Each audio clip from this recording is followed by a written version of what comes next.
Magandang araw ulit sa inyo mga kaibigan. Yan, andito tayo ngayon sa may buhay na tubig, yung kantuhan na ito.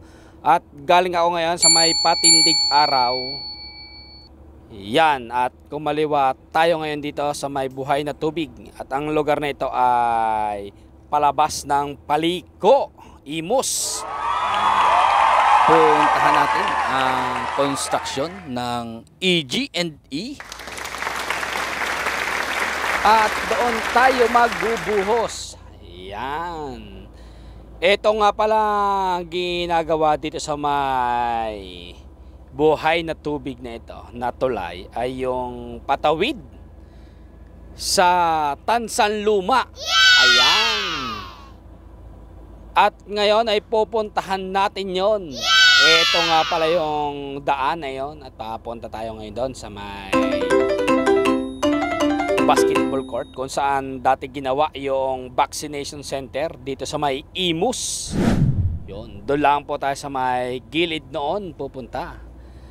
At isa yon sa magandang project dito sa may Imus na po pwedeng maging shortcut. Katulad yung mga nanggagaling dito sa may buhay na tubig. Kung kayo ay pupunta ngayon ng Tansanluma o mamamalengke, ayan, ay pag natapos po itong tulay na ito ay maganda ng shortcutan yon. At ayun yung isa sa inaantay-antay din ng iba. Hindi na sila iikot dyan sa may Paliko. At dito nga sa daan na ito ay pag natapos, diretso na kayo papuntang Lumina. Woo! At diretsong palengke. Ayan. At malapit-lapit na tayo, guys. Pasokin na natin ito. Yan, malapit yan dito sa may kurbadang ito. Tapos malapit din ito sa may Shell. Yung mga taga rito, syempre alam na alam to, itong vaccination center na ginawa noon. Yan. At sa lugar na ito, yung labas ay syempre hindi pa nagagawa. Yung tulay lang muna ang inuuna. Yan guys, ito nasa may kaliwa na ito. Papasok tayo sa may kaliwa na yan. At kung makita nyo, yung lugar na yan ay bakanting lote na. At may naka-ready na para daanan ng kalsada. Pasok tayo sa loob na ito.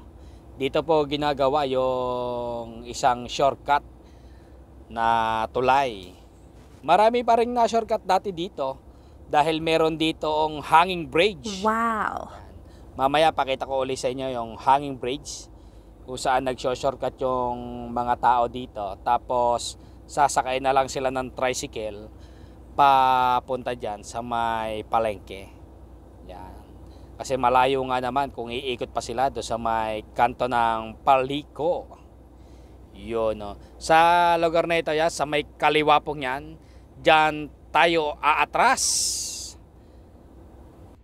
At ito na nga po, andito na tayo sa ating bubusan. At shout out sa tropa! Ayan, sila yung mag-ooperate habang ako ay dito muna. Yun, no. Guys, ito yung tulay na ginagawa dito. Medyo malapad siya. Yan, no, at quality. At shout out sa tropang EG&G Construction. Ayun, no. Nakapula at nakaasul. Yun, dilaw na lang ang kulang. At magliliwanag na ang bituin. Ayun guys, oh, ito yung binubusan nila. At ang binubusan natin, yan, oh. Malapit na itong matapos. At itong lugar nga pala na ito ay merong hanging bridge, yun, nasa may kaliwa. Yun, matatanaw natin. Yan. Talagang posposan yung pagbubuhos dito. Kapag natapos na po ito, yan ay po pwede nang madaanan ng mga sasakyan. At matibay na matibay po ito dahil nga ito ay ready mix concrete ang ginamit. Ayun o, saka maganda yung kanilang paggagawa ng tulay. Quality yung mga bakal. Talagang masinsin. Ayun o.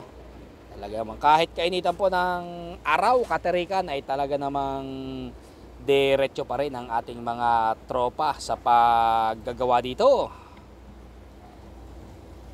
Yan o. Pagkatapos mong mabuhusan ito, itong pinakakalsada na ito,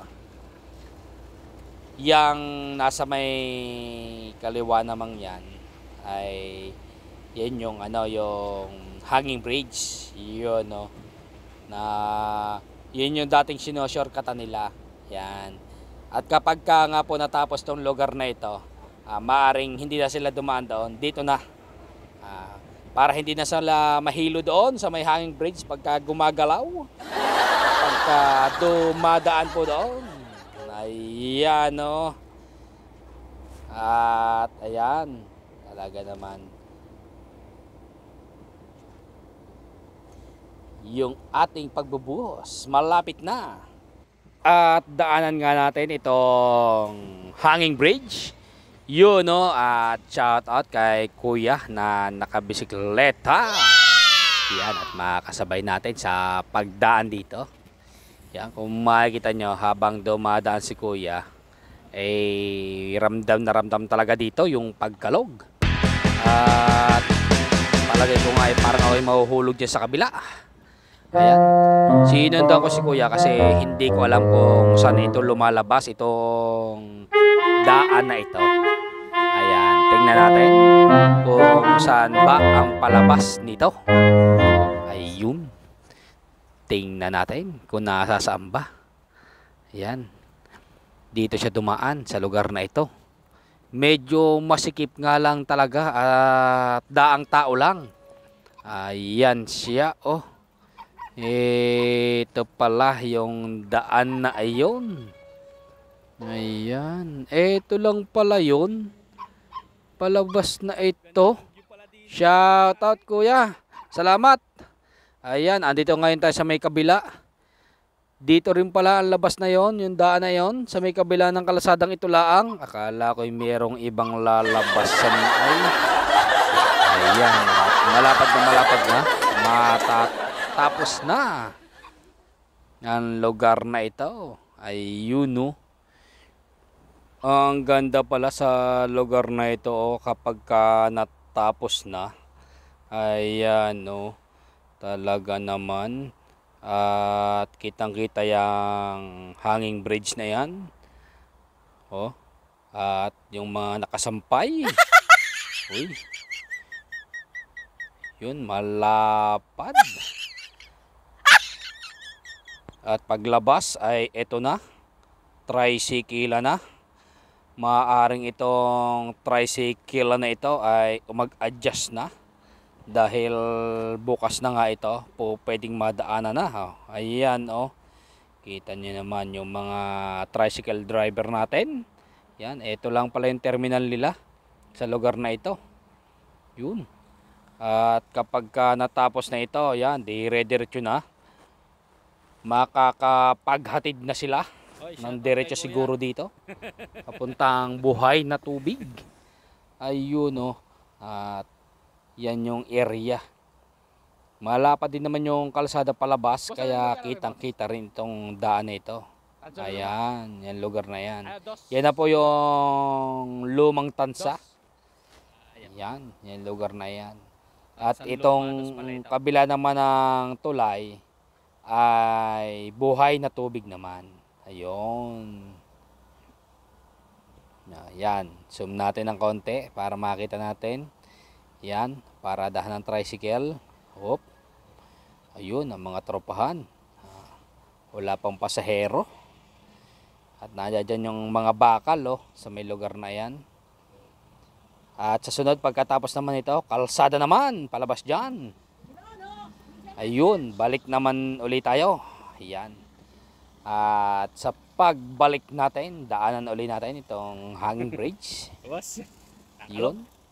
At para makita ulit natin, yan. Madaanan, yan yung Imus River. Yan po siya. At maganda rin naman ang view pag nandito sa lugar na ito. At kapag ka tinitingnan dito ang tulay na ito, ayan o, ganda. Ingat lang po kuya diyan sa may gilid. Ayan, kapag ka po natapos na yung binubusan ng kalsada na ayan, ay yan naman pong gutter niya sa gilid, yung mga barandilya. Yan naman yung bubuhusan dito sa lugar na ito. At bago matapos ang aking video na ito, pakiclick naman ng subscribe. Yun, no? Thank you!